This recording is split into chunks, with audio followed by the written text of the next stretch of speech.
On poursuit avec notre invité Pierre Conessa. Vous êtes essayiste, ancien haut fonctionnaire au ministère de la Défense et spécialiste des questions stratégiques internationales.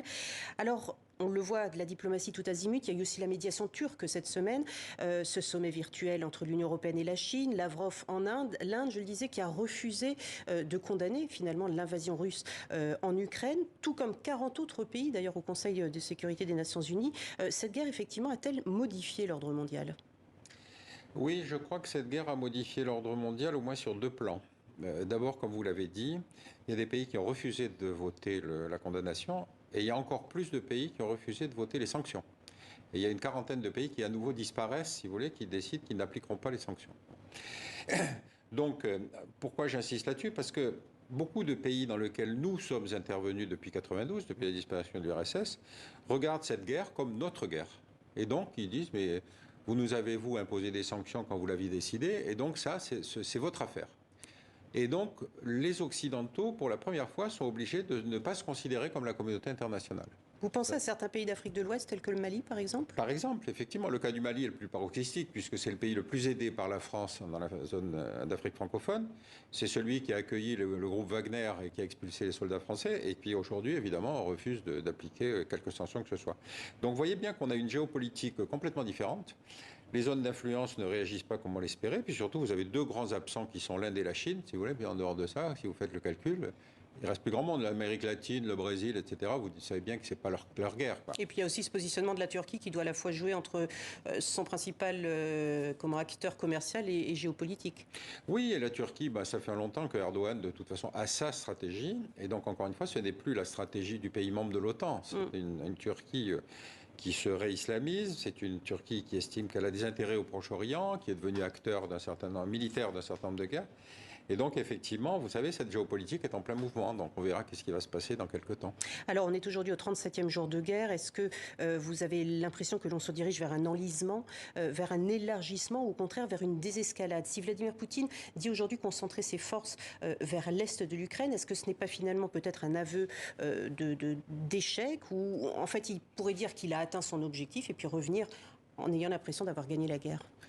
C'est-à-dire que là, si vous voulez, Poutine est dans un calendrier dont il ne faut pas oublier qu'il va y avoir l'anniversaire du 8 mai. C'est-à-dire, en fait, la grande fête de l'armée rouge. Vous savez, la victoire de 1945. Or, si dans 5 semaines, il n'a pas un gain militaire significatif, ou en tout cas qu'il n'a pas des gains qui lui permettent de négocier en position de force, on voit mal, si vous voulez, politiquement, comment il pourrait justifier, encore une fois, cette guerre. Parce qu'il va effectivement envoyer à son principal outil, qui est son armée d'invasion, et qui ne devra pas fêter ça, si vous voulez, selon les termes habituels.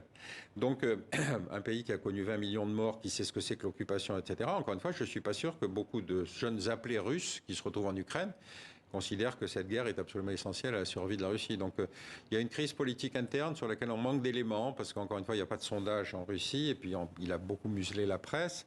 Donc, moi, je suis assez fasciné par la façon dont va se dérouler cet anniversaire. On va le voir. Zelensky, le président ukrainien, n'écarte plus l'éventuelle neutralité de son pays, contre bien sûr des garanties de la part des Occidentaux pour sa sécurité. Est-ce que, selon vous encore, Poutine pourrait se contenter d'une Ukraine neutre, avec donc un gouvernement ukrainien? C'est-à-dire qu'on a eu, depuis la création de l'OTAN et du pacte de Varsovie, il y a eu des pays neutres. Il y a plusieurs modèles de pays neutres. Il y a la Finlande, il y a l'Autriche. Il y a la Finlande, il y a l'Autriche, effectivement. Et donc, vous avez un pays neutre finlandais, mais qui est armé, ou la Suède qui est armée. Et puis, vous avez une Autriche qui est un pays sans armée. Donc, la question, c'est quelle est la modalité de neutralité et surtout, quelles garanties vont être offertes? Est-ce que les Occidentaux seraient prêts à garantir militairement la sécurité au prix de la neutralité de l'Ukraine? En tout cas, il a fait un énorme pas en disant qu'il ne voulait plus son adhésion à l'OTAN. On va voir effectivement qu'est-ce que Poutine va tirer de tout ça. Encore une fois, si la situation militaire ne se décide pas assez vite, quoi. Vous êtes un expert des questions stratégiques internationales et notamment militaires. Il y a eu pas mal de critiques à l'encontre des services de renseignement ces derniers temps, notamment hier Éric Vidot, le patron du renseignement français, qui a été remercié. Du côté russe, on dit aussi qu'il y a pas mal de failles au niveau du renseignement militaire, du renseignement extérieur et même du côté du FSB.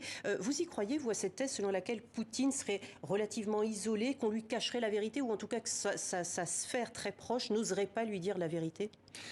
Vous savez, le problème des services de renseignement dans l'accès aux politiques, encore une fois, c'est qu'ils ont un biais. Le biais, c'est effectivement qu'est-ce qui n'est pas connu ou qu'est-ce que les informations recueillies sous forme de renseignements peuvent infléchir dans l'analyse politique. Bon. Je vous rappelle quand même que nous, on a eu l'affaire Rainbow Warrior, si vous voulez, dans laquelle le pouvoir politique de Mitterrand s'était fait complètement enfumé, si vous voulez, parce qu'encore une fois, présenter les écologistes comme des ennemis, et bon, j'arrête là-dessus.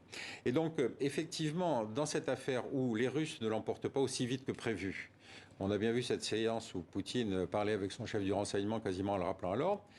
Pour le cas de la France, c'est très difficile de le dire parce qu'on est une organisation dans laquelle la direction du renseignement militaire doit fournir du renseignement militaire, comme son nom l'indique. Or là, le facteur imprévu aussi bien des Russes que de nous-mêmes, d'abord c'est que personne n'a imaginé que Poutine, enfin en tout cas 90% des experts, encore une fois, imaginaient que c'était aberrant que Hitler envahisse, que Poutine envahisse l'Ukraine. Et deuxième chose, encore une fois, personne n'aurait prévu la capacité de résistance des Ukrainiens. Donc vous avez deux variables qui sont à la limite du militaire et du politique, dans lesquelles effectivement, bon, il faut des têtes. Donc là, et sous-estimer la réponse de l'OTAN aussi. Bah, ça relevait plutôt de la politique. Lui, il voulait dire le Poutine. Poutine. Oui, mais en même temps, qu'est-ce que c'est la réaction de l'OTAN aujourd'hui? C'est de livrer des armes aux Ukrainiens. Et justement, elle devrait, selon vous, renforcer sa posture militaire? Ah ben oui, incontestablement. Incontestablement, puisque l'armée russe est une armée traditionnelle, donc avec des équipements blindés, avec de l'aviation, etc. Or, tout ce qu'on peut fournir aux Ukrainiens aujourd'hui sont des armes qu'on appelle manpad, c'est-à-dire des armes qui permettent de faire une guérilla contre une armée traditionnelle. Donc effectivement, ça peut largement augmenter les destructions à la fois de matériel blindé, camions, etc., et avions ou hélicoptères. Donc ça fera la guerre très chère.